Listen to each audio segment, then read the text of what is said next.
बिस्मिल्लाहिर्रहमानिर्रहीम। अस्सलाम वालेकुम। स्टीफन हॉकिंग एक बहुत बड़ा नाम है साइंस की दुनिया में।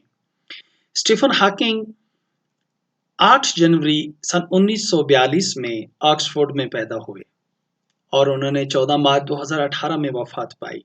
तकरीबन उनकी टोटल उम्र 76 साल थी।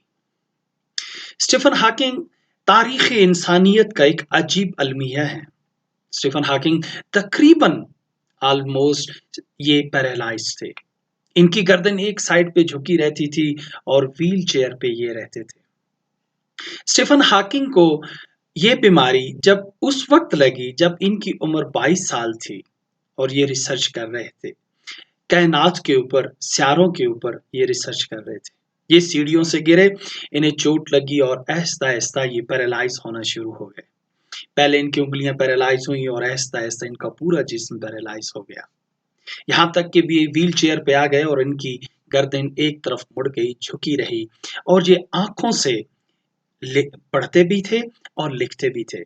इनके सामने इनके आंखों के सामने एक सेंसर लगा दिया जाता था।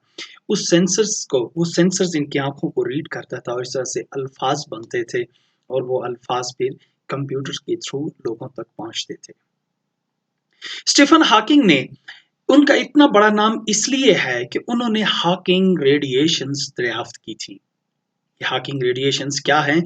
बेसिकली ये ब्लैक होल्स थ्योरी, यानी ब्लैक होल्स से जो रेडिएशंस बाहर आती हैं उसका नाम हॉकिंग रेडिएशंस है। ये काम सन 1784 में एक इंग्लिश साइंटिस्ट था जॉन माइकल, उसने भी इसके ऊपर थ्योरी पेश की थी फर्स्ट टाइम। लेकिन इसके ऊपर पूरे साइंटिस्ट का एक गुमा था कि ये जब सारे अपनी मुद्दत पूरी कर लेते हैं तो ये भूल जाते हैं और भूल जाने के बाद इतना भूल जाते हैं कि एक ब्लास्ट होता है और इस पूरी कायनात में इनके टुकड़े बिखर जाते हैं। लेकिन आहिस्ता आहिस्ता ये पता चला कि ये फैलते नहीं है बल्कि ये ब्लैक होल्स के अंदर चले जाते हैं। इस कायनात में बहुत बड़े बड़े ब्लैक होल्स हैं और उनके अंदर ये चले जाते हैं। यही बात जिसकी वजह से स्टीफन हॉकिंग इस दुनिया का एक बहुत बड़ा एक नामवर साइंटिस्ट बना।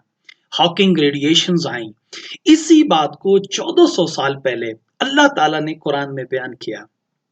कुछ इस तरह से सूरह नजम में अल्लाह ताला ने ये बताया कि जब ये by the stars when it falls, mean कि जब इनकी जिंदगी पूरी हो जाती है तो ये गिर जाते हैं। किसमें? ब्लैक होल्स में। सूरह नजम में अल्लाह ने कहा।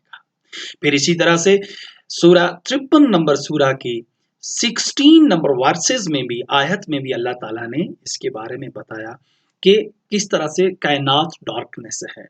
और फिर इसको रसूल अकरम सल्लल्लाहु अलैहि वसल्लम ने ब्रीफली बताया कि ये डार्कनेस आम ऑर्डिनरी इंसान, एक आम इंसान नहीं देख सकता, एक आम आँख से हम नहीं देख सकते। लेकिन इसी बात को बाद में डिस्कवर किया जॉन माइकल ने 1784 में। फिर इसी के ऊपर वो काम करते रहे, स्ट्रगल करते रहे और यही स्ट्रगल स्टीफन हॉकिंग ने आकर हॉकिंग रेडिएशंस डिस्कवर करके की। बात यहाँ पर ये खत्म होती है कि ये जो एक लेक्चर था, ये जो एडवाइस थी, ये जो फार्मूला था, ये हमें मिला जो कि 1400 साल बाद आकर इन साइंसदानों ने, जिनको हम बुरा भला कहते हैं, उन्होंने इसको डिस्कवर करके स्टेम किया। आज हम फख्र से ये कहते हैं कि ये बात अल्लाह ने हमें बताई थी। इसकी मैं छोटी सी इसको समराइज करने के लिए छोटी सी एक एग्जांपल देता हूँ। एक गांव है, उसमें एक बुजुर्ग रहता है, बहुत एजेड है। वो अपने बच्चों को ये कहे, बच्चे उसकी बहुत रिस्पेक्ट करते हैं बेतहाशा। वो अपने बच्चों से ये कहे कि बच्चों फलां जगह पे एक मुश्किल जगह है, उस जगह के ऊपर उस पहाड़, उस माउंटेन्स के हेड के ऊपर बहुत बड़ा खजाना पड़ा हुआ है। और उसके वो बच्चे, उसका वो पूरा खानदान अपने बुजुर्ग की इतनी रिस्पेक्ट करता है कि जो वो कहता है उसको वो यकीन और दिल और दिमाग से मानते हैं। वो हमेशा मानते रहे, सुबह उठे इसी बात को दोहराते रहे कि फलां वैली में, फलां पहाड़, फलां जगह के ऊपर, उसके ऊपर एक खजाना है। ये बात हर रोज वो सालों साल करते रहे। लेकिन साथ ही एक और गांव था, वहां के लोग एक स्ट्रगल करते थे और वो उस वैली में जा पहुंचे। स्ट्रगल करते सालों साल के बाद उन्होंने जाके वो खजाना ढूंढ लिया। आज उस पहले यानी उस बुजुर्ग के बच्चे वो ये अपने बुजुर्ग से कहने लगे कि ये तो हमारा था, आपने हमें बताया था, ये तो आपने बताया था, इस पे वो फख्र करने लगे। तो बुजुर्ग उनको क्या जवाब देगा? वो एक ही कहेगा, तुम मानते तो थे मुझे, लेकिन अमल नहीं किया आपने। वो मुझे मानते नहीं थे, उन्होंने अमल किया। अब ये सारा क्रेडिट्स उनको जाएगा, ये खजाना उनका है, ये रिस्पेक्ट उनकी है। तुमने मुझे मान कर भी नाफरमानी की, तुम नाफरमान हो, तुमने मेरी बात पे यकीन करके भी उस पे अमल नहीं किया, तो अब नाफरमान हो। तुम्हारी ये बात, तुम्हारी ये मेरी इस बात को दोहराने का क्या फायदा? दूसरे इलाके सेम इसी तरह से मेरे दोस्तों याद रखो। और एक बात इंतहाई इम्पोर्टेंट ये है कि जब उसी खजाने को ढूंढने के लिए दूसरे इलाके के लोग जाएंगे, याद रखें वो डायरेक्ट खजाने तक नहीं पहुंचेंगे। खजाने तक पहुंचने के लिए उन्हें कितनी मुश्किलें, कितनी नई दरियाफ्तें, कितनी इजादात, कितने क्या कुछ खजाने और मिले होंगे। ये नहीं कि डायरेक्ट वो पहुंच गए। मुश्किल था सफर, सदियां बीती, कितने ब्रेन्स बने, कितनी उनके अंदर चेंज आई, उनका ब्रेन कितना मैच्योर हुआ। और वो एक बैठे अपने बाबा और दादा अपने उसी बुजुर्ग की बात को दोहराते रहे।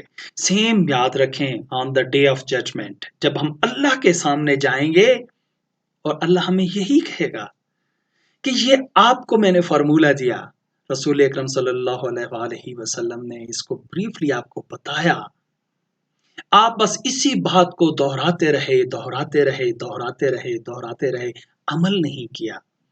तो याद रखें, on the day of judgement ये फ़ख्र की बात नहीं होगी कि हम अल्लाह के सामने खड़े होकर कहेंगे, हाँ अल्लाह जो आपको नहीं मानते थे, उन्होंने अमल किया जो आप कहते थे। हमने अमल नहीं किया, बस हम कहते रहे, हम कहते रहे।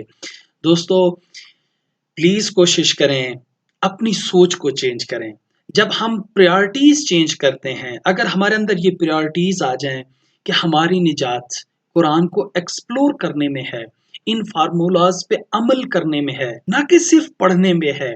पढ़ना भी बहुत अच्छी बात है, लेकिन इसको एक्सप्लोर करना भी हमारी रिस्पॉन्सिबिलिटी है। ये एक सोच चेंज होती है, ब्रेन मैच्योर होता है, फिर जाकर हमारी एक सोसाइटी बनेगी। प्लीज़ खुद को गिल्टी फ़ील किया करें।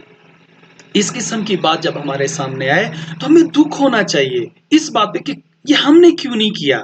अब हमारे साथ अच्छा सलूक नहीं होगा, अल्लाह हम पे नाराज होगा। हमें ये फील होना चाहिए, ना कि हमें ऐसे फख्र करना चाहिए स्टीफन हॉकिंग ने क्या किया, ये तो 1400 साल पहले बात हुई थी। ये बात बिल्कुल गलत है, ये हमारा आइडिया बिल्कुल गलत है। इस पे अल्लाह सख्त नाराज होता है, क्योंकि हमें अफसोस लगना चाहिए, हमें दुख होना चाहिए कि हम कितने नाअहल हैं।